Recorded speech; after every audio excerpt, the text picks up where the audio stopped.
Модернизацијата на македонското образование, особено примената на компјутерите во наставата, нуди нови можности за сите ученици. Концептот на пристапно образование обезбедува подобри образовни можности за учениците со попреченост, прилагодувајќи ја современата технологија на нивните потреби. Истражувањата покажаа дека речиси половина од безмалку 2500 ученици со попреченост во редовното основно образование имаат потешкотии или воопшто не можат да користат стандарден компјутер. Во средното образование, со вакви потешкотии се соочуваат четвртина од учениците со попреченост.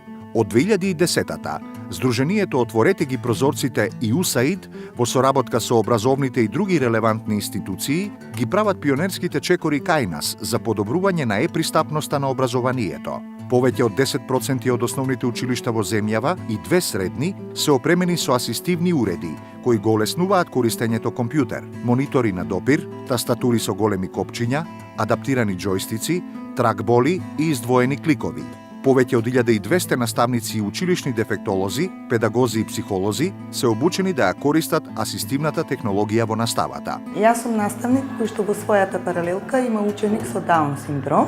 Асистивната технологија отвара навистина многу големи можности. Јас конкретно сум ја користела големата тастатура во наставата, која што многу помага при описменувањето на овие деца. Или не сака да работи на компјутер, имаме дома компјутер кој што го користат и незините сестри, таа сама се снаоѓа, значи го користи и за образовни цели, пишува реченици и така натака, а го користи и за забавни цели. Прирачници и други материјали нудат упатства и нови работни методи на наставниците, училишните стручни служби и родителите, да го олеснат вклучувањето на учениците со попреченост во наставата.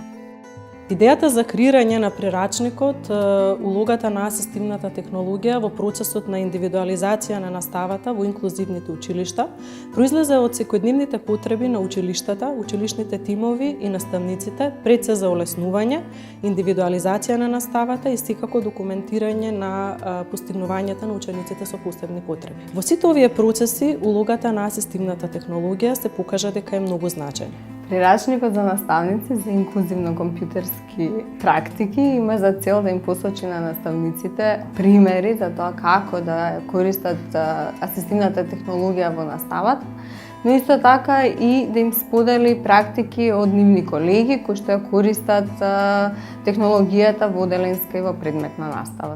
Пристапните софтверски решенија се еднакво значајни. За прв пат кај нас, 20 учебници за основно образование се достапни во пристапна електронска верзија, што меѓу другото овозможува ученици со оштетување на видот да користат читач на екран и да го слушаат текстот на учебникот.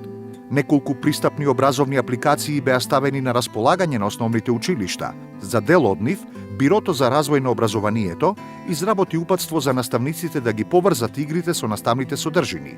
Откако неколку игри од странски производители беа локализирани, прилагодени на македонски и на албански јазик, беа изработени 2 нови, оригинални образовни апликации кои можат да ги користат сите деца. Наставници и дефектолози во соработка со Факултетот за информатички науки и компјутерско инженерство ФИНКИ изработија игра за читање и пишување. На нас ни е задоволство што во последниве неколку години ФИНКИ е вклучен во повеќе проекти кои што ја подобруваат пристапноста за лицата со попреченост. И на тој начин, всушност, факултетот дава допринос да им се помогне на оние луѓе на кои што поприлично им е потребна помош, да можат да ги следат електронските содржини, односно да се вклучат во овој нов сајбер свет во кој што се повеќе работи стануваат електронски. И во таа насока можам да кажам дека секогаш ни е задоволство кога учествуваме во проекти кои што им возможуваат на луѓето со попреченост пристапност до електронски сервиси. Конкретно тие игри за учење на азбуката ги работевме во неколку фази. Најпрво се направи темелна анализа во консултација со дефектолози и со наставници од основно образование, кои што ни дадоа насоки и совети како треба да се реализираат овие игри, така што финалниот продукт е резултат на координација помеѓу експерти од областа за изучување на самите азбуки, но и софтверски експерти од факултетот. Во сличен пример на интердисциплинарна соработка, софтверската компанија Inform ја разви играта за основни математички вештини. Ние сме тим кој верува во социјална одговорност и бидејќи сакавме нешто да ја дадеме на заедницата, а пишуваме софтвер, најлогично беше да напишеме софтвер кој што ќе го дадеме на заедницата. Развивме едукативна игра за стекнување на математички вештини за деца од мала училишна возраст. Играта ќе биде бесплатна и ќе може да се користи на сите оперативни системи, пошто е веб апликација. Едукативниот софтвер е на македонски и на албански јазик. Е-пристапно образование подразбира комбинација од пристапен хардвер и софтвер и пред се луѓе, наставници, родители, професионалци во образованието со знаења, вештини и подготвеност да овозможат подобри образовни можности за сите. Пред да го запишам Јане во училиште, долго истражував, сакајќи да најдам средина во која што тој добро ќе се чувствува и ќе напредува. Одбрав училиште кое што е пристапно, кое што е технички опремено со асистивна технологија и со тоа обезбедив квалитетно образование за него. За својата ефективност и иновативност, македонскиот модел на е-пристапно образование ги доби престижните награди од фондацијата Ерсте од Виена, мрежата Телецентар Европа од Брисел и од фондацијата Љупчо Ајдински од Скопје.